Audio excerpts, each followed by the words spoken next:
journalism and sitting at the forefront of this new digital media evolution. So what we're going to be anchored in is the question of how tech has changed how we create and consume media, and the question that's going to be guiding us is how can media ensure it plays its proper role or its role in watching democracy. So how I want us to set the context for this discussion today is to think about very recent news that has ruptured in American politics, media, and the world of tech, which is the recent Capitol Hill hearing with the big three, Facebook, Google, and Twitter, about Russian interference in the American election through the buying of fake news ads. Approximately 126 million people had viewed those ads, and not with such a heavy cost. I think the price tag is maybe $100,000.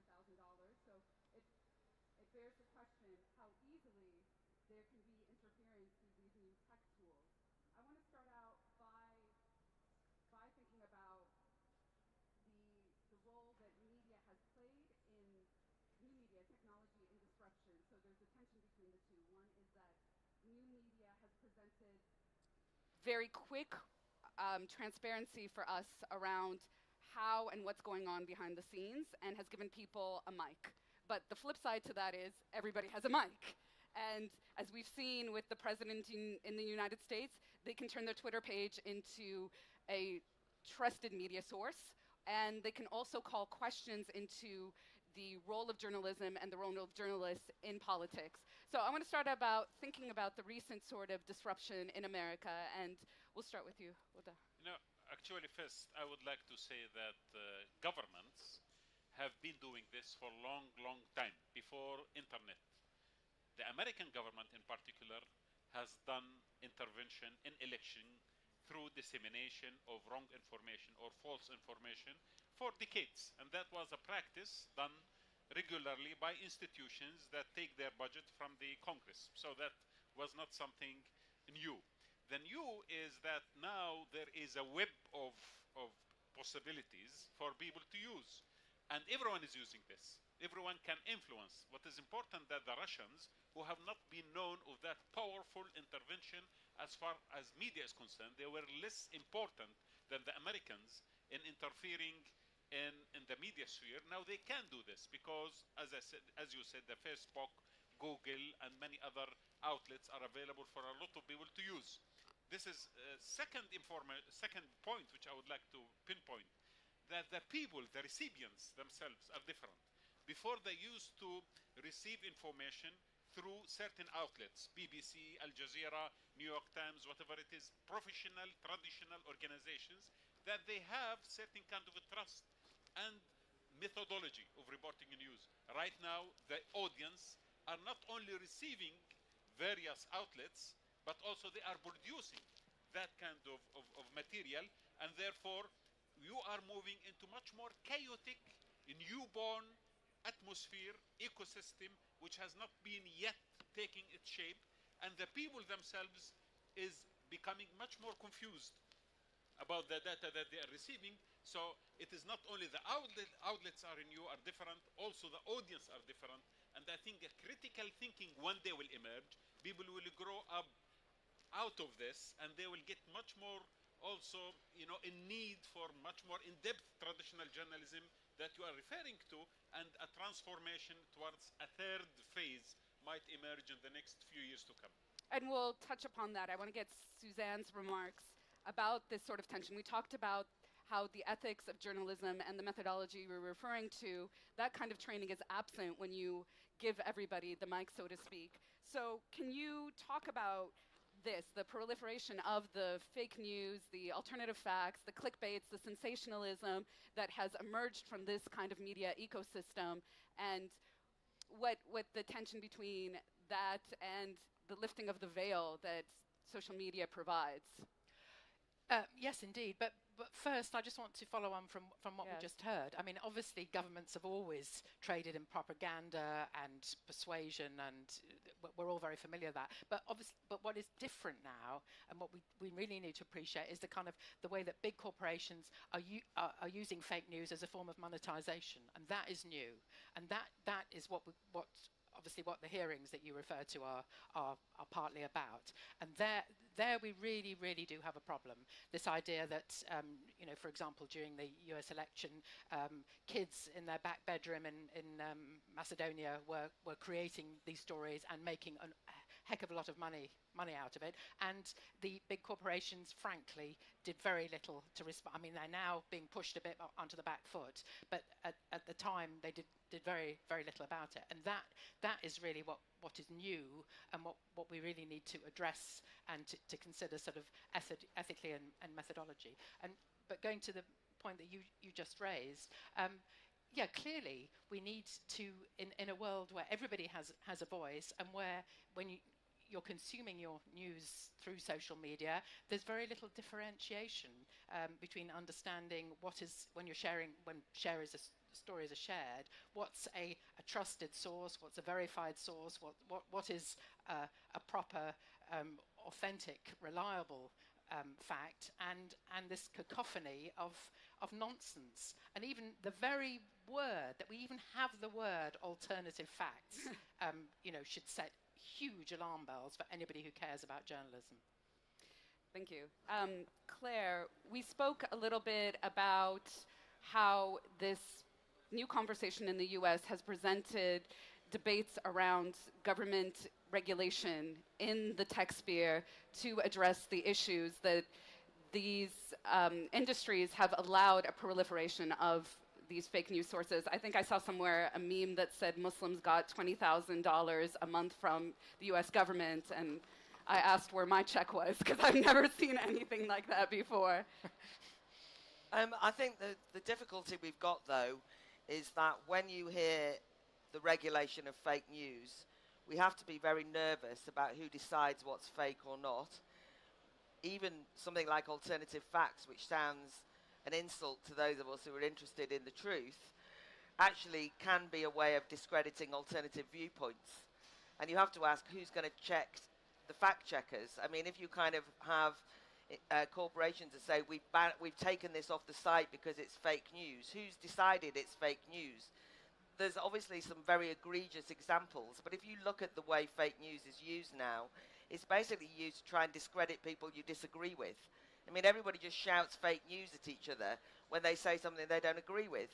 And in fact, it becomes a way of avoiding more substantive political discussions of points of principle. So I do get very nervous. I also think that there's a danger that we insult the readers or the demos or the electorate because we assume that they, just to use one example, it's said all the time that, the election of Trump, the American elections, and also in Britain, the vote for Brexit was created by fake news, algorithms and bots and all the rest of it, as though, in fact, what they're avoiding is that Hillary Clinton wasn't good enough to beat Donald Trump, and that what we can, or that, in fact, Brexit won legitimately because people voted for it. So you can have a situation whereby we assume that everyone is being manipulated, and we're quite insulting to the democratic process when we assume that the only reason that people ever do anything is because they saw something on Facebook or on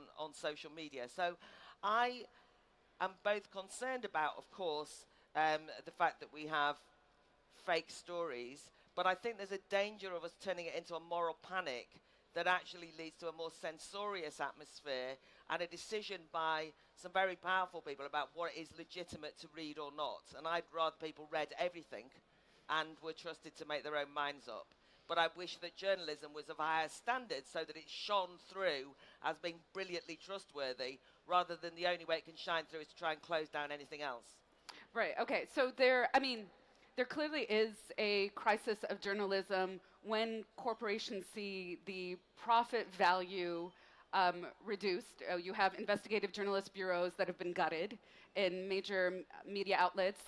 Print media is definitely not a high revenue source for publishers. So in what ways can there be a motive to return to or create a professional journalism training in ethics? So, and it's open to the floor. I would say that,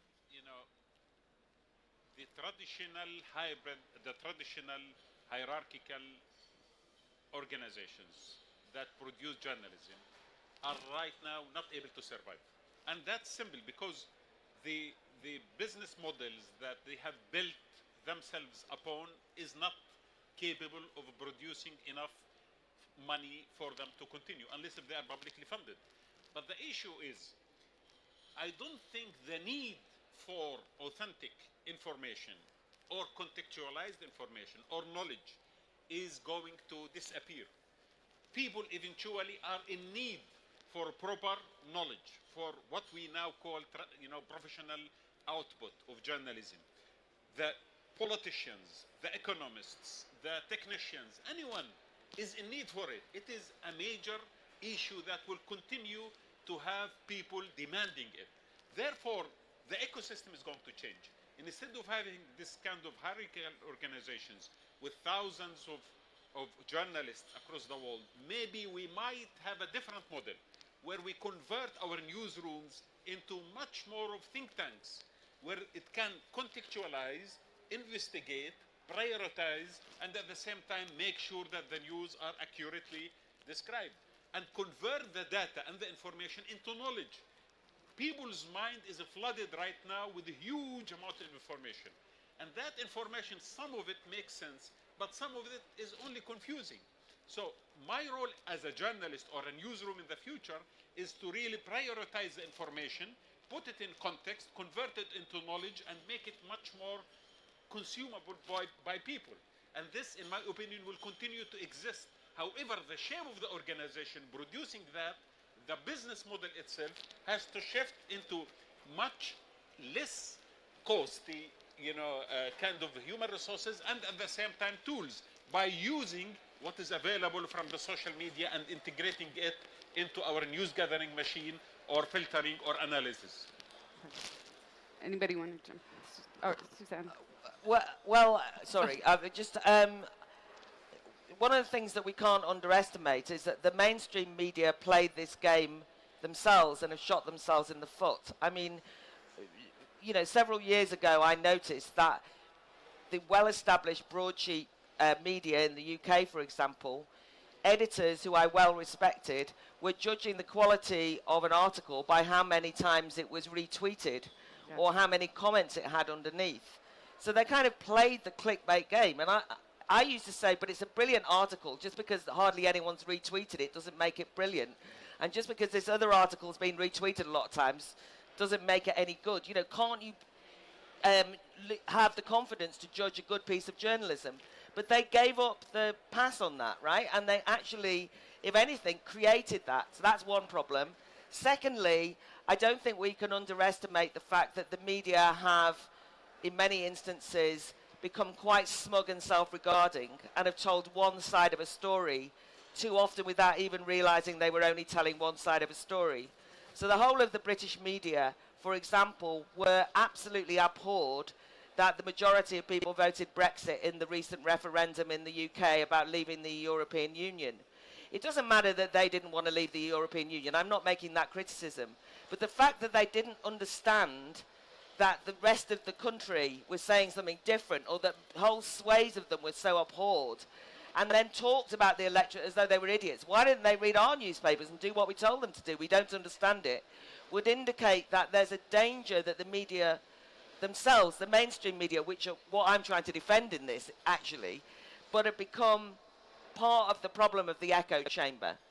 Far too comfortable with talking to themselves, about themselves, preoccupied with issues and not dig deeper. So what I want is better journalism.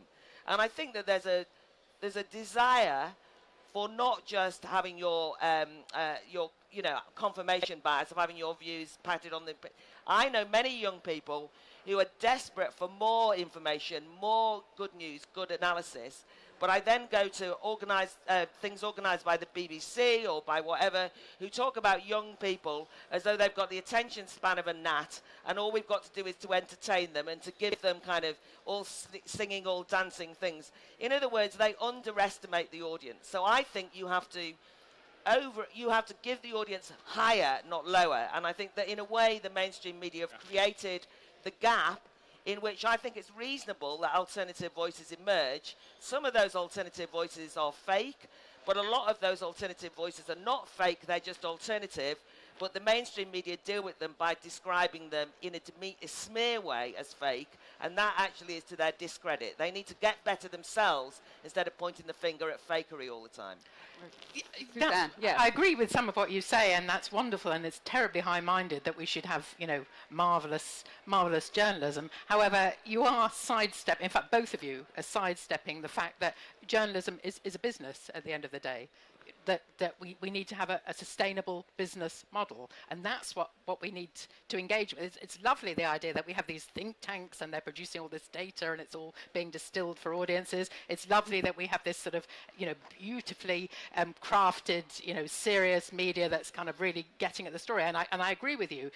The mainstream media missed the Brexit story. The mainstream media in the US missed the Trump story because they never wanted to. They just flew between the two coasts, and they never wanted to sort of settle in the middle and listen to what people were saying. So you're absolutely right in those three. But we need to absolutely confront the whole idea of a business model. And part of that, going back also to your former point, Claire, about the role of the corporations and censorship, is that the big corporations, who now have up to 90% of all digital advertising between them, the two big corporations, they need to engage and accept that they are actually publishers, and they can't duck their responsibility to the extent that they're just a platform and it's nothing to do with us what people want to say and put on our platforms. They are publishers. This is how huge proportion of people consume their news through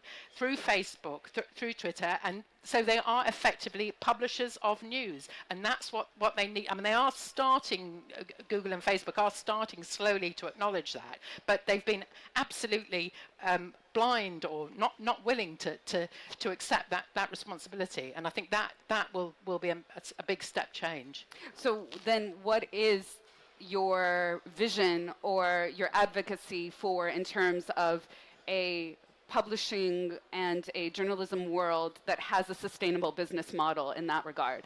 My dear, if I knew that, I wouldn't be sitting here. Yes. Actually, when I suggested the concept of in-depth journalism, I suggested that as a business model.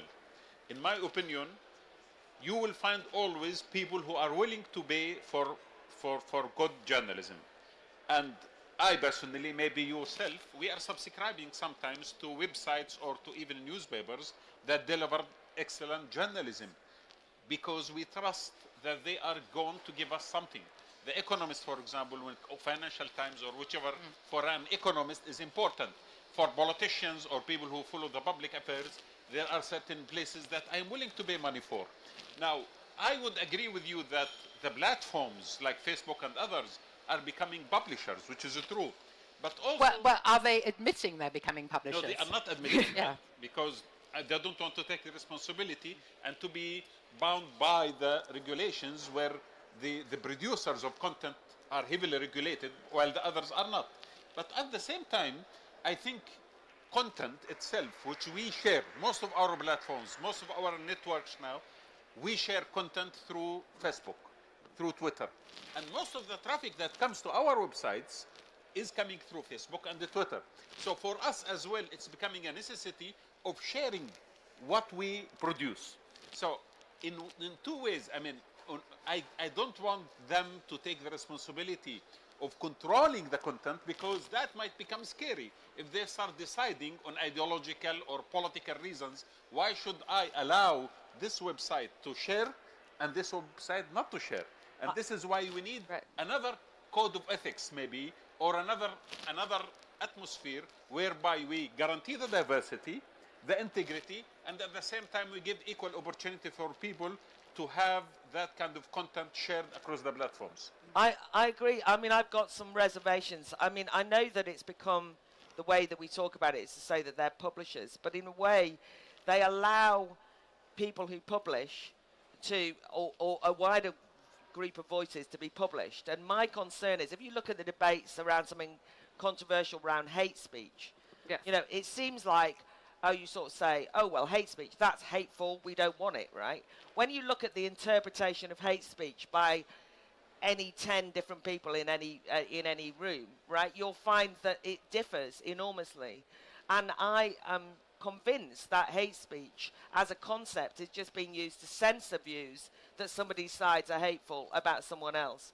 And first of all, I'm a free speech advocate, so I get nervous about that. But I think asking the you know, Facebook to decide on what's fake or not, that's the kind of thing I get very anxious about, or what is hateful. Every time the big corporations make decisions about what they pull and what they take down, I disagree with them practically every time, right? So what gives them the right? We're sort of assuming that by giving them the duty to decide what's fake or what's hate or what have you, that we actually are controlling them, whereas I actually think we're giving them even more power than they should have. I want them to be able to simply allow everything to be published, and then we actually have a robust civil society debate about what's worth reading or not. And one of the ironies of social media is that one of the things that is fantastic about it is that I've been opened up to ideas and articles that I'd never have read unless somebody'd drawn my attention to them via social media. I've got much greater international reading habits now because I know more people via social media. So I just get very nervous, this idea that somebody will decide what I will read because they have got a higher-minded view. And so I want tabloid tittle-tattle.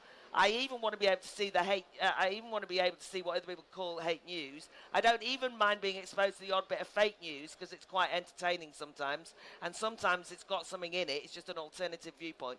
So I think we've got to be much more trusting of giving people everything, but also then having a big public debate about what's trustworthy or not. That's different than trusting them to stop me reading things.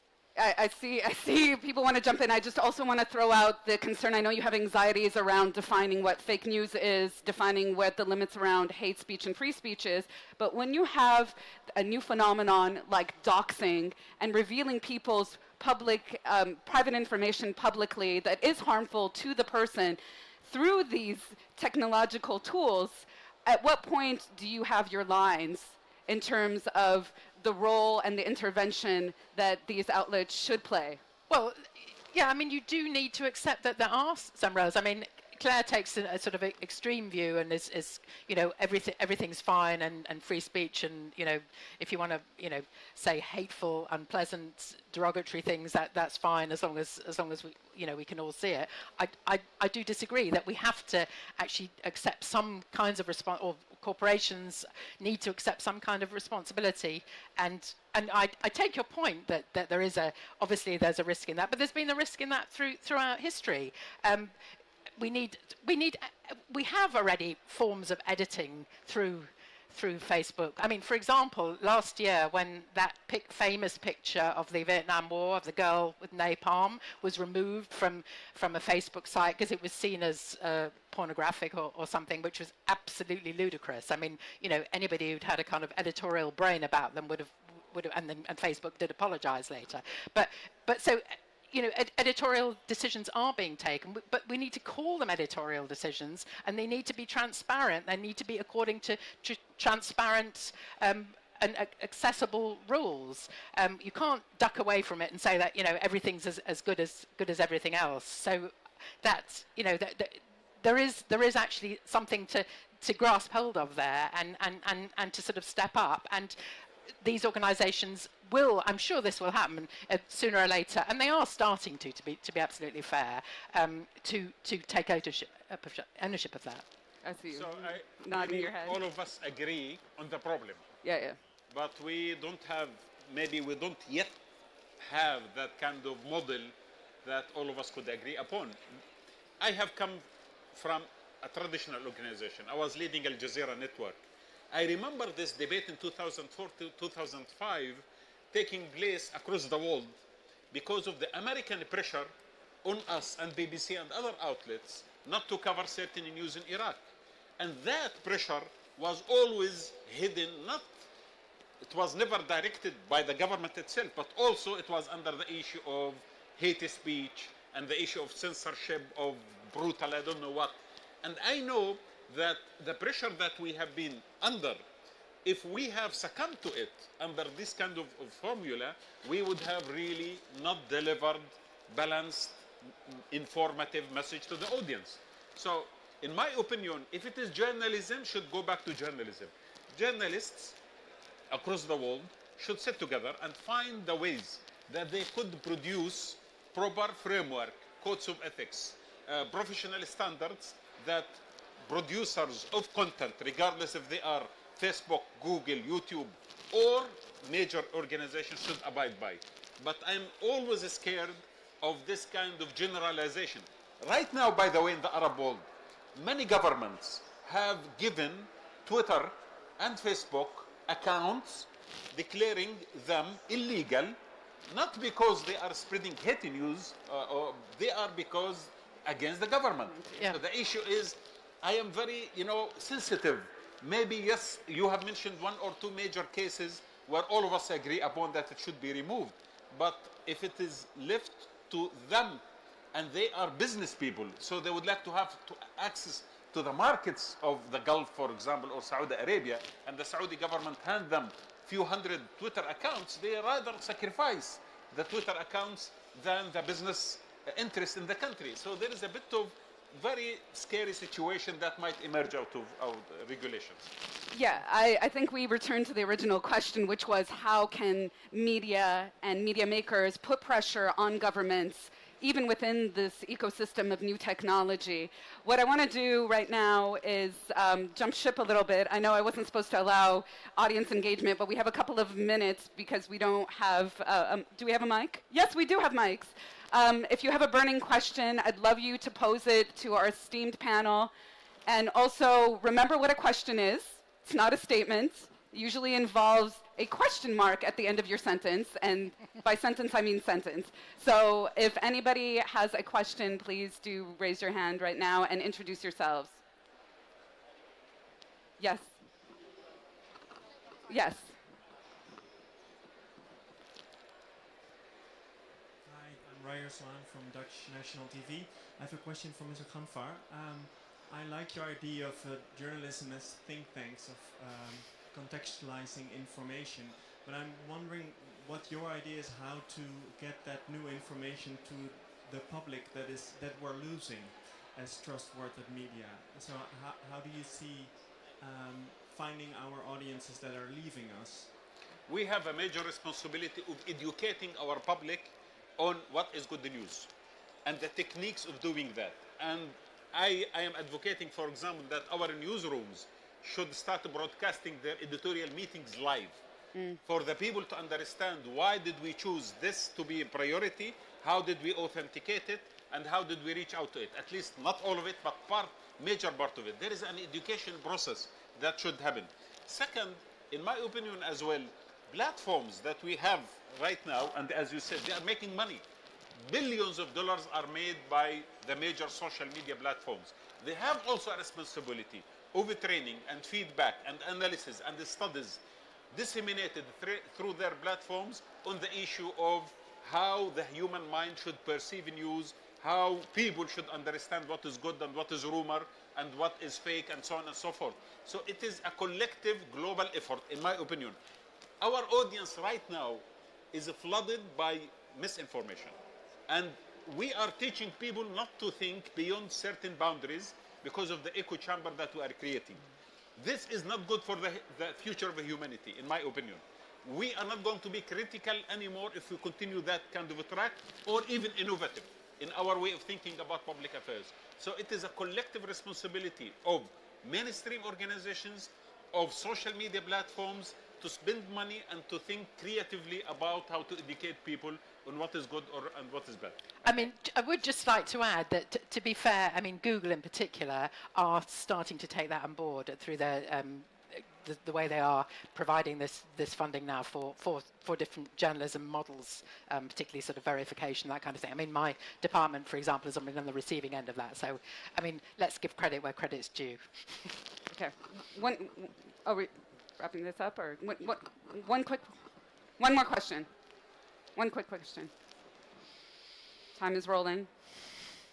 No questions? So she has. Okay. Okay. No, well, I suppose I just wanted to re-emphasize that I think that we have to be very careful about the decisions that we're asking the big corporations to take. And I genuinely, I mean, I know people who have been taken off Facebook, taken off Twitter for only just recently, a group of feminists arguing about the role of Islam in relation to women had their Facebook feeds suspended on the basis that they were Islamophobic. There's a big debate going on in the UK at the moment about Me Too and about sexual harassment. And not everybody goes along with the idea that every woman is being sexually harassed, but if you challenge it, you're accused of being on the enabling rape and on the side of men. And then you actually find people are getting warnings saying that what they're saying is offensive. So my nervousness about this is that one of the most exciting platforms that allows us all to have a voice will undoubtedly bring with it all of the things which freedom brings, which is horrible voices as well as nice voices, hateful voices as well as enlightening voices, vile views and videos as well as wonderful films. I don't want a group of fact checkers at Google to be the ones who decide what I have access to, or at Facebook. That's my fear. I think that we will survive the deluge of vileness and hatred far more successfully if we're free to be able to distinguish it ourselves than having an unappointed, unelected bunch of hierarchical people up there who decide what I see. You know, freedom has some problems, but I'd rather be free than to have somebody paternalistically protecting me from what they think will damage me. I'm scared of that far more. Right. I think we still haven't answered what those tech companies are, whether they're publishing, so what sort of responsibilities they have and what to expect from them and what kind of trust to have in what role they can play between media and politics as well. So I want to thank everybody. We went a little over on time, but this was a really vibrant discussion, and I know we still have more questions, so if anybody wants to talk to the participants, the panelists, feel free to. I just gave you all to the audience. Thank you so much. Thank you for coming to the forum, and hope you enjoy the rest of your time at Web Summit. Thank you.